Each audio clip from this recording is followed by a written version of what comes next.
I hate to bring up old stuff, but you do remember the protests. You remember when there was an incident in Minneapolis, Minnesota. George Floyd, Derek Chauvin's the cop. We all saw it. Everyone saw it on the news. Everyone saw it on their phone. Bad looking video. Floyd's sitting there sweaty and crying for his mom. Cop sitting there with his knee on his back. It looks bad. Whatever you think about it, it just was an ugly looking video. People watched it and it was a bad moment, right? However you think about it, it's a bad moment. No one watched it and thought, woohoo, that was awesome. I don't think anybody did. But then something odd happened. You see, that happened in Minneapolis, Minnesota. It's not some insignificant city. It used to be a great city before the communists destroyed it, but it happened in Minneapolis, and soon cities across the country were burning. What? They're throwing Molotov cocktails and cop cars in New York City? They're rioting all over the place? City after city. I mean, every major American city going up in flames. That's weird. How did that happen? Well, I'm glad you asked. You see, there was a group called Black Lives Matter. They'd been around. Of course, it was a Black Lives Matter guy who murdered those 5 Dallas police officers while Barack Obama was president. We won't go into that for now. So they've been around. They had already had a nice record in this country of being a racist hate group who murders people. But besides that, they weren't mainstream. And they looked at the murder of George Floyd and they thought, this is our time. And they went out there and, well, they became some fake civil rights group. And what was wild was they not only organized and funded all these protests, murderous protests that happened in cities across the country, people dead, people having their livelihoods destroyed. They not only organized all that, they were able to get so many of the people on the right sign up along with them. Here's Mitt Romney marching with them. Hey, Senator, why is it important for you to be out here today? We need a voice against racism. We need many voices against racism and against brutality. We need to stand up and say that Black Lives Matter. Well, that's weird. That sounds like the false narrative the communists were putting out there. That's so odd. But it wasn't just Mitt Romney. We don't just want to indict Mitt Romney. You see, Cory Booker, everyone knows Cory Booker is a clown and a scumbag. He decided all the cops in America, they need federal reform. We got to get the federal government involved. I've never heard anything so stupid in my life. But he didn't do this alone. He decided to work hand in hand with Republicans' very own Tim Scott, who decided to, instead of calming things down, instead of destroying the false narrative that cops are routinely out there hunting down black men for the color of their skin across the country, he instead chose in that moment, while America was on fire, to pour gasoline on that fire and come out and say, we do need federal police reform. After all, I've been pulled over. Oh, it wasn't just Tim Scott. It wasn't just Mitt Romney. George Bush himself came out and said the country is systematically racist. Oh, yeah. No, they all lined up for it. It was amazing because they polled people, and people were not only putting black boxes on their Instagram, but 63% of Americans supported Black Lives Matter at the polling. That's how powerful that narrative got. The false narrative, mind you. We have the statistics. There's no statistical evidence whatsoever that black men are hunted down by police in this country for the color of their skin. None. This is not the 1960s. This is not something that happens anymore. If anything, you can argue they've gone too lenient the other way because of insanity like this. Okay, so where am I going with all this? Well, it turns out, and I know you're going to find this shocking, Black Lives Matter wasn't actually a civil rights group. I know, it's crazy. Black Lives Matter, they don't actually care about black people. They don't care about racism at all. Black Lives Matter cares about their own pockets. You see, it just got exposed that they have a mansion.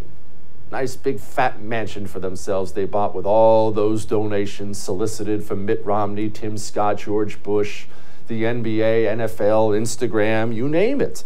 You see, they all jumped on board because of a nice sounding name and because that's what the narrative was doing, and God knows we can't ever swim against the narrative, right? We can't ever challenge these narratives. We have to just go along because that's what everyone's saying. But I wasn't saying it. And I'm about to get upset, so I'm going to calm down here for a second. I wasn't saying it at all.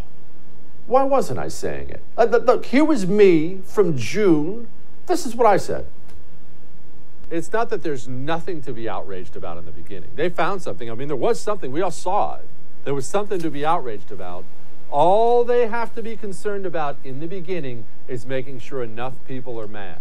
Because once they get enough people mad, then they know they can drop whatever insane policy they want in there, and the people will be so angry and need an outlet for that, need something to do, that you'll get people going along with it. We already have police reform bills being proposed by Democrats and Republicans, which is the most ridiculous thing I've ever heard. So yes, they've already shifted the window. Well, we need federal police reform. What's the narrative? You don't have to go far to see it. Every corporation is putting out a TV commercial on it, sending out a tweet. It's on every local news. It's on every national news. Every professional athlete has something to say about it now. Everybody. It's everywhere. Every politician. We got Democrat senators and congressmen taking a knee in the House. Police racism. Racism. We have to end this racism. Systemic racism. Racism, racism, racism. Racism isn't the problem. What if there are other problems? And we spend all this time attacking a racist police force, police racism, and we're going to end up with communities that still haven't addressed the heart disease and the broken legs, but they got that pinky fixed, and now they're in big trouble. How'd that pan out? Murders in all these cities because of Black Lives Matter activism, murders, mostly of black people, through the roof. Black people are now dying in droves. Why are they dying in droves? Because we had a bunch of cowards on our side who went along with the false narrative. Why did they go along with the false narrative? Because it's easy. Because it's easy. That's why they do this. Now, why was I right? Why did I call out this scam group from day one? Even Trump didn't call them out day one. He wouldn't mention the name Black Lives Matter for a couple months into those protests. Why did I call it out day one? Is it because I'm some super genius? No, I'm an idiot. Everyone knows that. But I can read. That's what blew me away so much about this Black Lives Matter thing taking hold in the country. They had they weren't exactly being quiet about it. They had on their own website. They had it listed. They had an issues page on their website. And one of those was disrupt the Western prescribed nuclear family structure. Again, I don't mean some video we got. Oh, well, Project Veritas got them on hidden camera talking about how they want to destroy the nuclear family. They were quite open about that being what they want and who they are. And yet everyone acted like that page of all their issues, and that wasn't the only thing that was crazy either. That page of all their issues, people just acted like it didn't exist. I mean, these people were on camera. Again, not in hiding, on camera, speaking to the camera like I'm speaking to you now, saying, we're trained Marxists. Myself and Alicia in particular are trained organizers. We are trained Marxists. We are super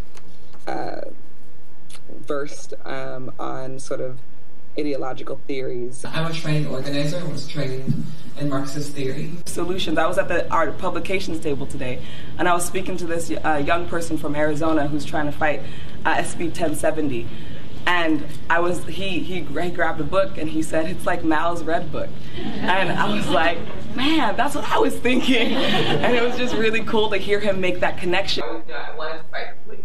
They were the single most sort of terrorist organization in my life, and I wanted to know how to fight them. I wanted to know how to keep them, hold them accountable.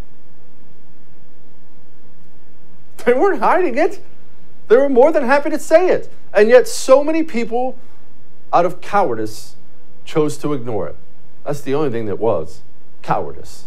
I don't want to be called a racist. Okay. You don't want to be called a racist. How'd that work out? 101 police officers have been shot this year. 17 have been killed. That's a 63% increase over 2020. But hey, who cares about a few dead cops? The important thing is you didn't get called a racist. Isn't that what matters most, Mitt Romney? Don't miss Jesse Kelly Breaks History, The Forgotten Genocide, the first episode of a new series available now exclusively for First TV supporters. Visit the First TV app or thefirsttv.com to subscribe and start watching today.